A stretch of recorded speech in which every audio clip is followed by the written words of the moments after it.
It wasn't just the fall of what had been the rebel stronghold of Qusair that has brought a new urgency to the West's approach to the Syrian war. It was the way it fell, to an assault spearheaded by these fighters from the Lebanese militia Hezbollah. The Syrian regime denies the allegations about the use of chemical weapons, but the success of its current offensive is clear. In Beirut, Hezbollah supporters watched the latest TV address by Hassan Nasrallah, their leader, a key ally of Shia Muslim Iran, self-declared enemy of the US, Israel, and Sunni Muslim extremists, and now a major force in the Syrian war. Hezbollah,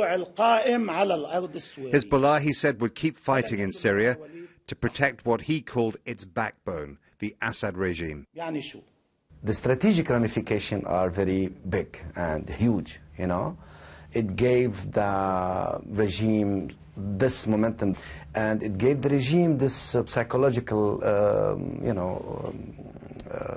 push.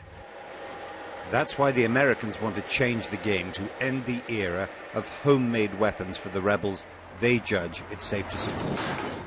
As well as what they've made themselves, this factory is in a suburb of Damascus. The rebels have had light weapons from Saudi Arabia and Qatar. Now they're desperate for more firepower to break the regime's new momentum. The credibility of the US is at stake. For 2.5 years, all we got from the West and the US was words. So if this is just the same, it won't change anything. The Syrian people will continue the revolution, even if they have to fight with their bare hands. But if the Americans do as they say, I believe it will change the balance of power in the region.